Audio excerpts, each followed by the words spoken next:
Diaria. Ya está Felipe Rivadeneira. ¿Cómo le va, Felipe? Un buen día, bienvenido. Un gusto, disculpen la demora, tuve un problema informático con la compu que no se encendía, no sé qué le pasaba. Mil Tranquilo, disculpas, pero ya estoy aquí. tranquilo, nos pasa a todos. Es el amanecer de un nuevo día. Abogado, consultor, dice acá, esposo, padre de 4 hermosos hijos, amante de los caballos y del campo. Y también el directorio de la Federación Ecuatoriana de Exportadores, FedExport, decidió reelegirlo como su presidente para un nuevo periodo 2021-2023. Bienvenido. Gracias, Edison. Sí, un gusto poder conversar con ustedes. Bien, Felipe, el gusto es nuestro. Sobre lo que está sucediendo desde las expectativas y perspectivas del país, ¿cómo lograr mejorar esta panorámica que vemos cada vez más oscura, ¿no? Decíamos que ya hay datos preliminares de un aumento en el costo de los víveres, de los alimentos a nivel mundial, producto de la invasión a Ucrania, de casi el 17-18%. En el caso del banano, un panorama de los desolador. Ayer nos decía el ingeniero Juan José Pons del clúster bananero que dejan de salir 750,000 cajas a la semana, según los pequeños productores de banano, que se han perdido 50,000 plazas de empleo y que las pérdidas semanales se traducen en 20 millones de dólares por cada semana. Entonces, en medio de esa situación, sumando el hecho de que no se aprobó desde la Asamblea la ley para la atracción de inversiones, los altos precios de los combustibles, como bien decía Edison Casañas, producto del alto precio del petróleo. O sea, hoy un ciudadano promedio, sí, usted me dirá, solo el 4% consume súper, pero ese ciudadano promedio hoy necesita cerca de 60 o 70 dólares para poder llenar el tanque de su vehículo, Felipe.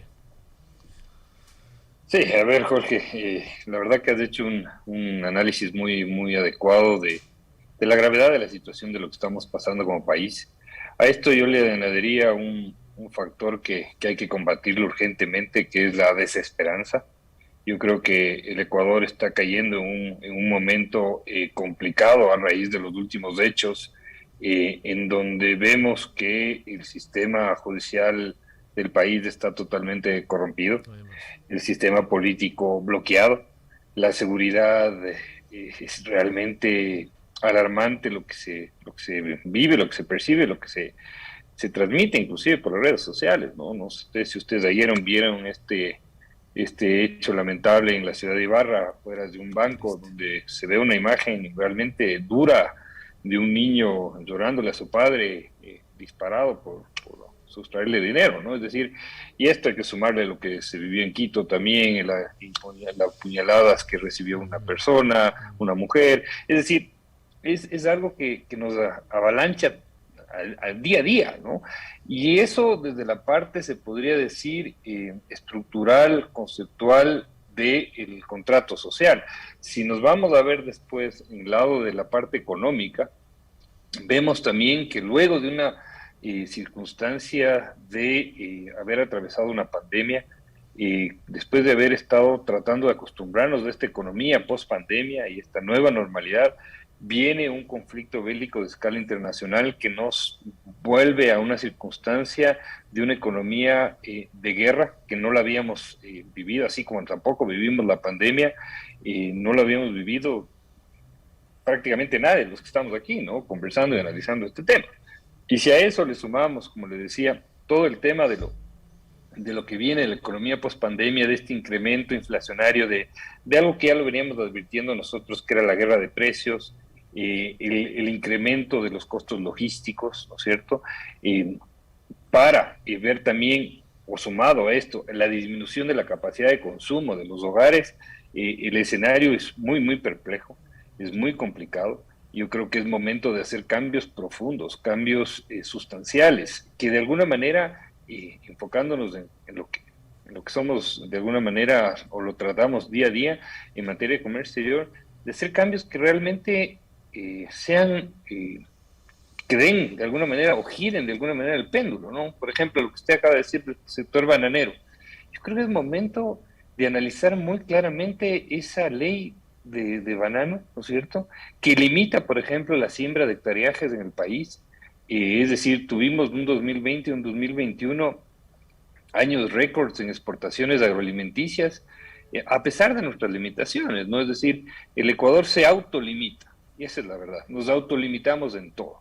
Tenemos por un lado la limitación de siembra de hectareajes de banano, por otro lado tenemos precios oficiales que van en contra de cualquier tipo de análisis de mercado y que no permiten al Ecuador estar dispuesto o tener resortes adecuados cuando existen problemas internacionales, es decir, la fragilidad que tenemos nosotros como país en materia de comercio exterior, en materia de exportaciones, es muy alta, muy, muy alta, por varias razones. Uno, como le digo, leyes que nos ponemos del pie, se podría decir, que son parte de nuestro engranaje jurídico. Dos, el no haber hecho los deberes en su momento, es decir, algo que yo lo he repetido mucho en esta radio, es esta cifra que es lapidaria, ¿no? El Ecuador apenas tiene 4 de cada 10 dólares que exporta protegidos con acuerdos comerciales, y esa es la verdad, ¿no? El gobierno actual ha empezado hace más de un año con una intención de ir avanzando en la agenda comercial, pero claro, tenemos que tratar de recuperar prácticamente más de 20, 25 años perdidos versus nuestros rivales, ¿no? Y el tercer lugar es también esa gran cantidad de impuestos indirectos que de alguna manera ahogan las economías de los hogares. Usted ponía muy claramente el ejemplo de la super. El problema de la super no es solo la gasolina, sino también el costo de los autos, el costo de los vehículos. En el Ecuador tenemos un sistema perverso en materia de compra de vehículos donde prácticamente en impuestos al valor agregado, a los consumos especiales y aranceles, se paga muchas veces 2 hasta 3 veces el valor de un vehículo. Y a eso le sumamos, lógicamente, el mal o la mala calidad de gasolina que se tiene. Hay muchos vehículos que lamentablemente en este país no pueden funcionar ni siquiera con la calidad de la super que se tiene actualmente. Entonces, por un lado, tenemos un incremento de costos, ¿no es cierto?, producto de la parte internacional. No mejoramos la calidad, seguimos con impuestos altos, nos demoramos, porque esto no es culpa de nadie en este momento, pero nos demoramos de acceder a nuevos mercados producto de lo que dejamos de hacer en el pasado. Y si a eso sumamos el primer análisis que le decía al inicio, el escenario es complejo, es muy complejo. Sin embargo, yo aquí quiero rescatar que a pesar de todos estos palazos que nos dan a nosotros como ecuatorianos, los ecuatorianos siempre tenemos ese rayo de esperanza que nos permite, de alguna manera, buscar la resiliencia, ¿no? Y en el sector exportador vemos que en enero y febrero las cifras estadísticas son muy buenas, es decir, todavía tenemos resultados favorables, pero tenemos resultados favorables que hay que analizarlos con pinza, porque tenemos resultados favorables en precio y no en cuanto a volumen, y eso es algo que también preocupa. Entonces tenemos que, de alguna manera, sentarnos a trabajar fuertemente en buscar alternativas. Eso lo hace la empresa privada todos los días, si no simplemente quiebra, ¿no es cierto? Pero desde el lado ya de una sociedad, empezar a trabajar fuertemente y dejar de hacer como que estas noticias, de todo este análisis que estamos haciendo, nos llegue como que una noticia más, ¿no? Es decir, vemos una noticia de seguridad, enseguida pasamos a una noticia del fútbol. Es decir, hemos perdido esa capacidad de asombro y por eso le decía hace un momento que hay que tener mucho cuidado de no caer en algunos sectores o en algunas partes de la sociedad en esa desesperanza que puede ser muy grave porque ya sabemos que a dónde nos lleva ese tema, ¿no?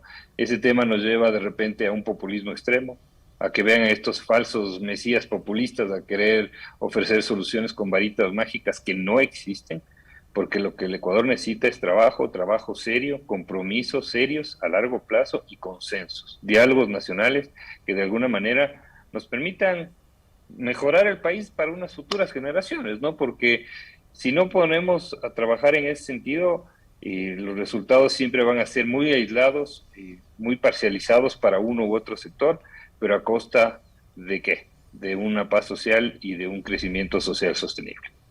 Gracias, Edison.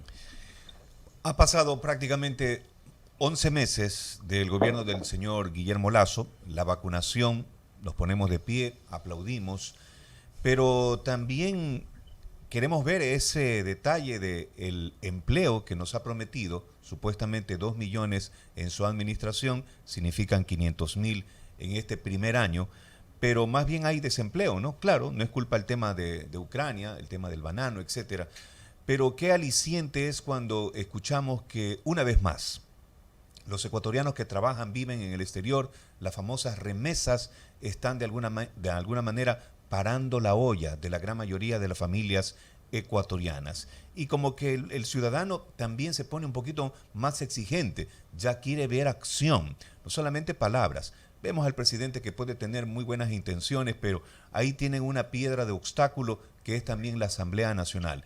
Tal parece que vivimos ecuatorianos viviendo de espalda y debemos estar siempre de frente con el diálogo. Sí, la verdad que la confianza en las instituciones está mermada, ¿no? Eso yo le diría que no es de ahora. Y algo se mejoró al inicio de este gobierno, como usted bien lo mencionaba, con el tema de la vacunación empresarial, en donde no solo fue el gobierno, ¿no? Y esto hay que decirlo muy claramente, el gobierno consiguió las vacunas, hizo el plan logístico, pero la sociedad entera, ¿no? Sector civil, academia, empresas, se volcó en buscar el objetivo número uno de reactivar la economía, que era a través de la vacunación, y eso se consiguió. Y se consiguió de tal manera que eso nos debe dar este rayo de esperanza que un poco que teníamos que conversar con la parte pasada, o anterior, perdón, de la entrevista, ¿no? Cuando los ecuatorianos nos ponemos a trabajar en un solo objetivo, uniendo nuestras voluntades, prácticamente somos invencibles, ¿no? Es decir, podemos conseguir cosas increíbles, inimaginables, como fue justamente el tema de la vacunación. Ahora, ¿qué es lo que pasa? Y ahí tenemos que analizar fuertemente el por qué no quiere cierto grupo del país, o ciertos grupos políticos, o ciertos grupos de dirigentes, eh, activistas, etcétera, ¿por qué no quieren el desarrollo de la economía?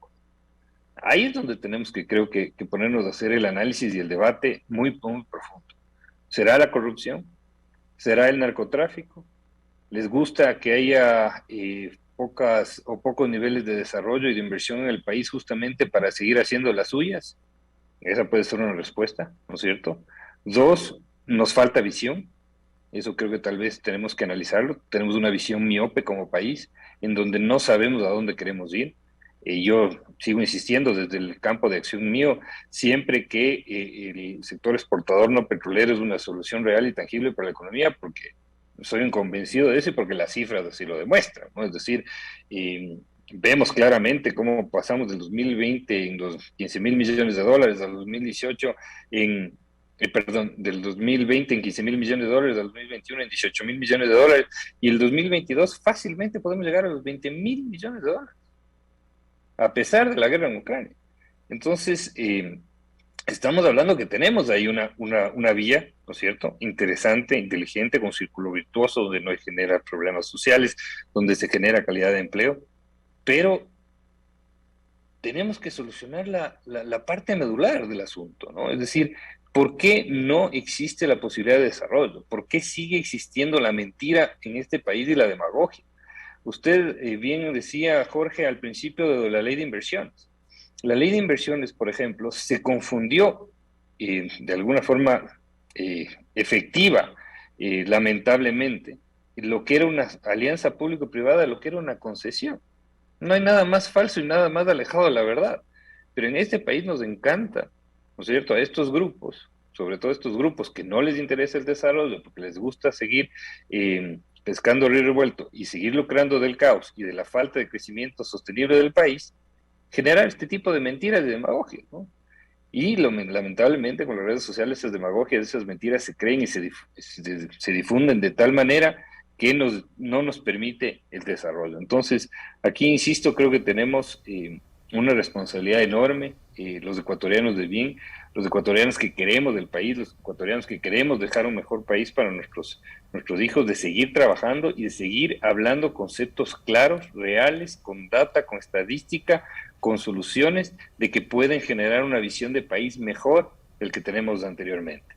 Y eso es algo que a lo menos nosotros desde la Federación Ecuatoriana de Exportadores lo hacemos todos los días.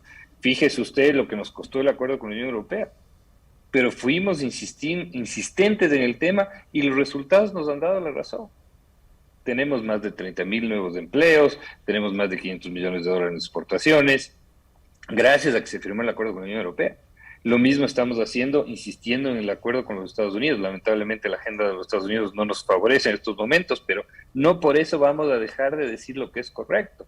Igual la apertura con México, la Alianza del Pacífico, con Canadá, con la China, etcétera, ¿no? Creemos en esa apertura comercial porque es justamente ahí donde puede venir esa gran actividad comercial para la generación de desempleo que tanto necesita el Ecuador. Lo que pasa es que estas soluciones lamentablemente no son al corto plazo, no son con varita mágica, y ahí es donde pueden venir estos políticos inescrupulosos, demagógicos, mentirosos, populistas, a tratar de cambiar el curso de la historia del Ecuador, que es lamentablemente lo que nos ha pasado en los últimos años. Esperemos que el país madure, que la ciudadanía madure en ese sentido y no se deje comer cuento, porque lamentablemente, como le digo, dice Jorge, necesitamos tiempo para trabajar, tiempo para cambiar. La paciencia lamentablemente no es muy, se podría decir, grande, porque es entendible que quien no tiene trabajo no tiene paciencia y se le tiene que entender de esa manera. Pero si no se cambian y no hay soluciones de cambio radical de modelo económico, ¿cómo queremos salir adelante? Ese es el tema, ¿no? Y insisto, lo que ha pasado la semana de Santa en las noticias, desde la liberación de un convicto, desde el asesinato de una persona que abusaba de recursos, es decir, son cosas que realmente quitan la ilusión, quitan la esperanza de un país mejor, pero no por eso tenemos que renunciar, ¿no? Yo creo que hay que seguir trabajando, cada uno es responsable de sus acciones, pero el Ecuador necesita tener una visión, necesita tener un norte, necesita tener consensos, necesita tener gente que impulse y que cada uno de nosotros, ¿no es cierto?, los que estamos en estos medios, por ejemplo, ustedes como la prensa, nosotros desde el liderazgo gremial, de seguir apuntalando a tener una visión como país para lograr el desarrollo y la generación de empleo del Ecuador. Y como que hemos perdido justamente esa brújula, ¿no? Porque sabemos dónde está el norte, pero la hemos perdido y estamos ahí como mareados. Sin duda que el sector privado ha dado ese, como una vez más, ese enfoque de poner el hombro, ¿no?, al Estado ecuatoriano. Pudo haber hecho sin duda alguna muchísimo el tema de la ley de inversiones, pero lamentablemente ha sido archivada. Entiendo que el presidente de la República con su equipo de trabajo trata de pulir, mejorar, cambiarle el nombre para ver si esta vez, ahora que supuestamente digo yo, han llegado a una especie de diálogo, de acuerdos, entonces a lo mejor puede salir un humo blanco, un resultado totalmente positivo, que es lo que esperan los ecuatorianos. Les reitero a nuestros amigos que nos siguen a través de las redes sociales que está con nosotros el doctor Felipe Rivadeneira, presidente de FedExport. Doctor, en los minutos que nos queda, cuéntenos obviamente de sus actividades, qué está realizando FedExport. Ya algo usted nos explicaba que siguen intentando, no desmayan, los ecuatorianos somos optimistas, pero de lo que se viene en estos meses siguientes, ¿qué están realizando ustedes dentro de sus actividades? Bueno, sí, importante la pregunta que me hace Edison. La semana pasada suscribimos un convenio con las autoridades de gobierno y otros gremios de la producción para celebrar la 15ª cumbre China-Latinoamérica, ¿no es cierto?, China-LAC, que está todavía por confirmarse las fechas, pero ya hay una fecha tentativa que va a ser del 30 de noviembre al 1 de diciembre, justamente con miras a hacer este gran evento para generar mayor número de volumen de negocios, tanto de exportación como de importación, y también impulsar la posible firma de un acuerdo comercial con la China, ¿no? Jorge mencionaba un tema importante al inicio, por ejemplo, el caso del banano, ¿no?, el caso de Rusia. Aquí China es una gran oportunidad para los productos de la industria agromanufacturera, ¿no? Es decir, aquí podemos atacar un mercado tan gigantesco con unos crecimientos exponenciales difíciles e imposibles de calcular, como es la China, ¿no es cierto? El ejemplo, para muestra un botón, el ejemplo del camarón. El camarón tuvo un desarrollo en los últimos 5 años enorme, acaba de romper récords nuevamente de exportaciones en enero y febrero. El camarón con más de 600 millones de dólares, son récords que se rompen todo el tiempo, y es gracias a este gigantesco mercado que es la China, Y no solo por los productos que van hacia la China, y eso es importante, porque el momento que la China adquiere un producto del Ecuador, la riqueza que entra nos permite cambiar y ampliar nuestra capacidad productiva para atacar otros mercados. En el caso del camarón, volvamos al ejemplo, se benefició del ingreso a la China, creció su capacidad productiva, su capacidad de inversión en materia de plantas, etcétera, y ahora no solo que es un gran proveedor a la China, sino que también se convirtió en un gran proveedor, por ejemplo, a los Estados Unidos, uno de los principales o el primer proveedor de camarón a los Estados Unidos. Antes de la guerra con Rusia era el primer proveedor del camarón a Rusia, y eso es gracias a ese crecimiento, ¿no? Es decir, a esta expansión de volumen de crecimiento que lo podemos generar con otros productos, ¿no es cierto? Dígase el banano. Insisto, ahí yo creo que hay que discutir muy profundamente y aprovechando esta crisis, estas famosas limitaciones que existen en el tema del banano y sentarse a conversar con valentía, con frontalidad y ver las soluciones para poder dar un desarrollo a un sector que ha sido además un sector bandera del país, pero que está totalmente obsoleto en cuanto a su legislación. Eso no puede pasar en el Ecuador. Entonces tenemos que seguir creciendo. Entonces esa es una actividad que estamos haciendo y que la vamos a ayudar a conjugar con otros gremios y que esperemos que haya un excelente resultado. La semana pasada también cerramos el Ecuador Food Fair en su tercera edición virtual, que esperemos ya el próximo año ya hacerla de una forma ya presencial. Esta feria de alimentos que le impulsó la Federación Ecuatoriana de Exportadores en plena pandemia y que realmente fue un éxito por la modalidad virtual. Este año tuvimos más de 80 compradores, más de 60 empresas exportadoras negociando en reuniones de negocios B2B, en ferias virtuales, con sus stands virtuales y demás, y esperemos que haya un gran resultado. Todavía no tengo la data, pero hay una gran expectativa de superar los montos de los años anteriores de más de $10 millones de intenciones de negocios y de esa manera seguir generando este beneficio que tenemos por delante, ¿no? Yo creo que la Federación va a seguir impulsando la agenda comercial. Acabo de escuchar con buenas noticias que algo importante que me pareció que hay que destacar, que ha mencionado el presidente Lasso en su visita a Argentina, que el Ecuador propone la creación de una zona de libre comercio en toda América Latina.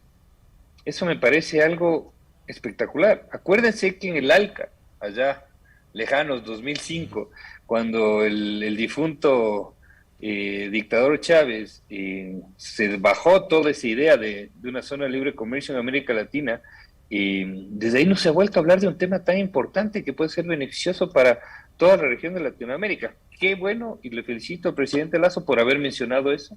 Yo creo que es muy importante que el Ecuador sea, con un país que además tiene una moneda dolarizada, que necesita de esos recursos, empiece a hablar de una zona de libre comercio. Yo creo que es extremadamente importante y sobre todo que se busque también ampliar el comercio con Argentina, con Uruguay, con Paraguay, con Bolivia, es decir, con todos los países que nosotros podamos comerciar. Y eso es otro tema en agenda nuestra que siempre vamos a seguir adelante buscando. Y por último, el seguir trabajando también en ver la manera de mejorar esos costos logísticos que de alguna manera son una piedra en el zapato para el sector exportador. Y la seguridad, ¿no? Ese es otro de los temas también que nos aboca la gente. Sin duda. Interesante, bueno, hizo una especie de rendición de cuentas, pero interesante las actividades que realiza FedExport. Doctor Felipe Rivadeneira, muchas gracias por haber aceptado esta entrevista. Siga con ese optimismo y, por supuesto, también aquí estaremos pendientes de ser parlante de lo que realiza FedExport. Gracias, Edison. Gracias, Jorge. Cuesta bastante, pero no hay de otra. Hay que seguir. Dice. Sí, señor. Hay que seguir. Doctor, muchas gracias. Buenos días.